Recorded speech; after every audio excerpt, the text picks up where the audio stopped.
Bom dia, pessoal. Vamos dar início então à nossa aula de biologia do primeiro ano, tá? Tratando de um assunto hoje bem bacana, que seriam as teorias da origem da vida, tá? Teorias essas que ao longo da nossa história foram sendo confrontadas, né? Tentando explicar de onde teria surgido os seres vivos, tá? Mas como se chegou nessa conclusão? Como se criou essa necessidade dessa discussão? Como a gente sabe, para tudo a ciência tenta uma explicação. E para a origem do ser vivo não foi diferente, tá? O que nós vamos trabalhar nessa aula hoje são duas teorias, tá? Que se confrontaram durante muito tempo até uma superar a outra. A teoria da abiogênese e a teoria da biogênese, tá? É exatamente nessa ordem que a gente vai entender, tá, pessoal? Primeiro vamos tentar falar da abiogênese e tentar explicar como essa abiogênese, então, foi criada, né? E quem teve essa brilhante ideia de tentar explicar a origem do ser vivo a partir dessa teoria. O nosso querido amigo aqui, ó, médico e químico Jean-Baptiste Van Helmont, é que iniciou e que criou a teoria da abiogênese. Para ele, o ser vivo poderia surgir a partir de matéria bruta ou inanimada, ou seja, uma matéria sem vida poderia dar início a uma nova vida. Mas de onde o Jean-Baptiste tirou essa ideia, pessoal? Olha que interessante. O Jean-Baptiste baseou-se no nosso querido filósofo Aristóteles, ainda na Grécia Antiga, na qual Aristóteles dizia que a vida surgia por meio de uma força vital existente em todos os lugares. Assim, poderíamos existir vida até numa matéria bruta e inanimada. Com base nessa teoria aristotélica, o nosso querido Jean-Baptiste Van Helmont, então, criou a sua tese, a sua teoria da abiogênese. Mas aí foi questionado de como uma matéria sem vida geraria uma nova vida. Foi então que ele resolveu fazer um experimento que pudesse provar a quem duvidava dele que isso daria certo. E que experimento foi esse, pessoal? Jean-Baptiste Van Helmont, tá, pegou uma camisa suja, suada, tá, juntamente com alguns ramos de trigo e colocou em uma caixa, deixando em uma sala escura por alguns dias, tá? Passado esses alguns dias, o nosso querido cientista retira essa caixa e o que ele encontra? Ratos dentro da caixa. Para ele, sua tese estava comprovada. Os ratos haviam surgido a partir do quê? Do trigo e da camisa suja, tá?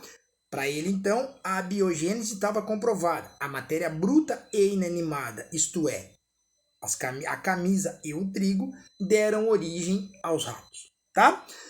Durante muito tempo, criou-se de que poderia, de repente, estar correta a teoria do Jean-Baptiste, até o momento, então, que surge o nosso outro biólogo, né, o nosso outro cientista, o Francisco Reed, que fala assim, não, eu vou confrontar essa ideia porque está totalmente sem nexo. Para existir vida, precisa já existir uma outra vida pré-existente, tá? E o Francisco Reed, então, começa a confrontar a teoria da abiogênese e cria a sua própria teoria, denominando-a de biogênese, né? Ou seja, como já expliquei, para existir vida, tem que ter uma outra vida que já tenha existido. Para provar isso, então, Francisco Reed faz também a sua experiência. E qual a experiência do nosso amigo? Ele pega 2 frascos com carne, tá, pessoal? Olha que interessante. 2 frascos com carne. Em um frasco ele coloca um pedaço de carne e deixa o frasco em aberto no caso, e o outro ele coloca a carne e deixa o frasco com uma pequena tela ali, tá? Fechadinha, uma telinha em cima. Coloca ali em um determinado local e depois de alguns dias ele vai lá ver como está. Ao se deparar com aquilo lá, o que ele vê? O frasco que estava aberto está repleto de moscas, micro-organismos e larvas e bactérias de um modo geral. E o frasco que estava fechado com a tela, a carne ainda estava intacta. Ou seja, o que gerou aqueles seres vivos presentes na carne não foi a carne. Eles vieram de algum lugar, eles já existiam, já estavam vivos.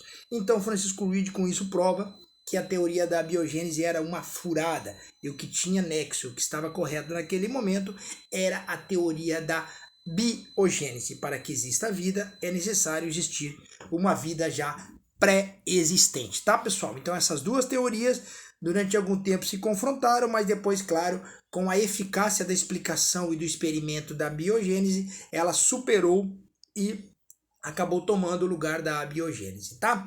Enfim, mas como então teria surgido, pessoal, a primeira forma de vida do planeta Terra? Olha que interessante essa pergunta, pessoal.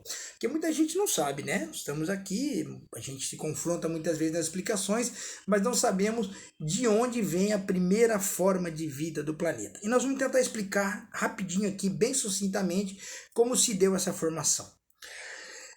Vamos imaginar aqui, pessoal, baseado no que a ciência nos ensina, de que o planeta Terra se formou a partir do Big Bang, da grande explosão.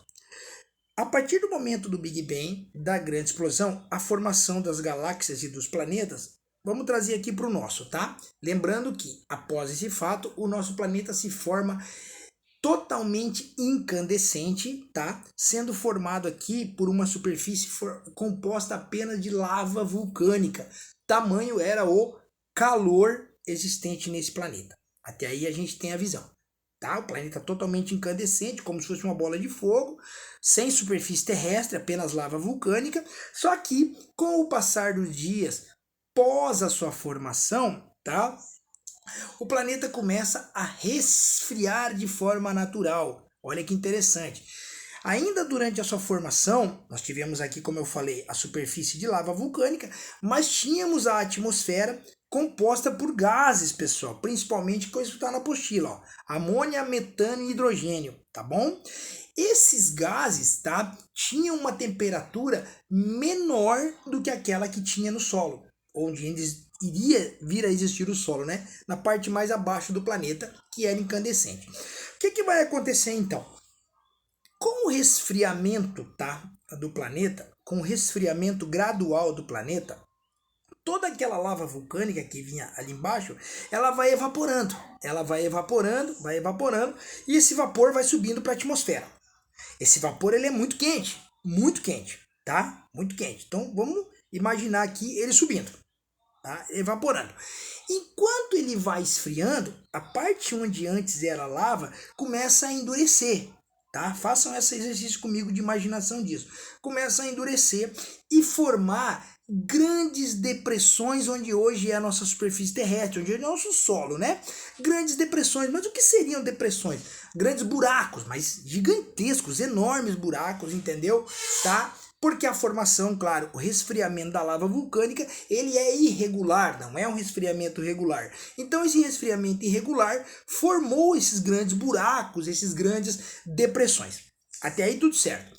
O vapor de água sobe, muito quente, e entra em contato com os gases atmosféricos de temperatura menor, tá? Quando nós temos esse contato do vapor quente com os gases atmosféricos de menor temperatura, a gente começa a sofrer a condensação desses gases, desse vapor de água, tá? Contato da água, do vapor quente com os gases frios, entra em condensação. A partir do momento que aquilo condensa, isso vira água, pessoal, e vai retornar para a superfície terrestre em forma de chuva, tá? Conseguiram entender? Então a gente começa a receber novamente esses gases incandescentes em forma de chuva, tá? Chove.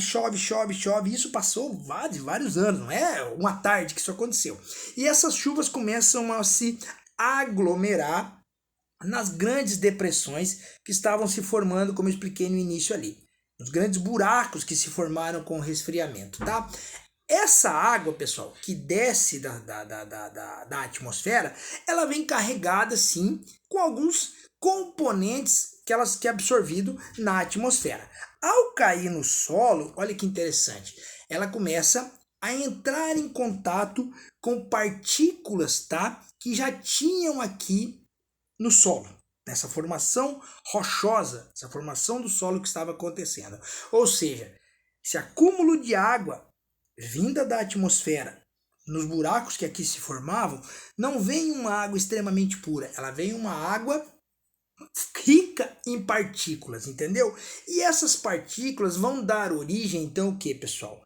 Aos oceanos, tá? As nossas mares, tá ok?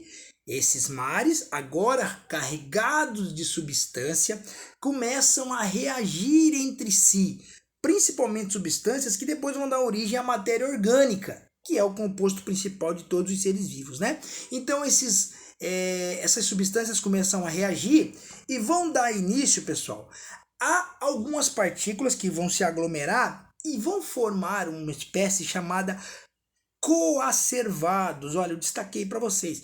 Coacervados. Coacervados vem do grego coacervar, que quer dizer reunir. Então elas vão se juntar e vão formar os coacervados.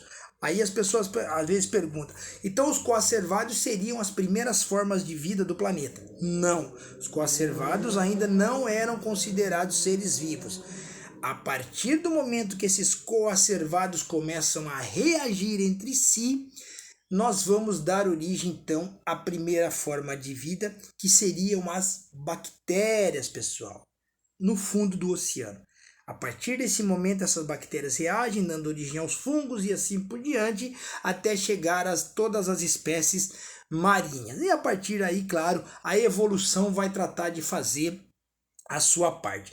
Então, segundo a ciência, segundo os cientistas que estudaram essa possibilidade, as primeiras formas de vida do planeta se deram no fundo dos oceanos, tá? A partir de um conglomerado de substâncias chamado coacervados que reagiram entre si e a partir dessa reação deram início às formas de vida existentes então no planeta e claro, a partir dali a evolução fez o seu trabalho para chegar a todas as formas de vida que a gente conhece hoje. Beleza, pessoal? Como disse no início, trouxe a visão científica, tá? Nosso objetivo aqui não é discutir com crenças, né? Nosso objetivo é apenas trazer a visão da ciência, tá?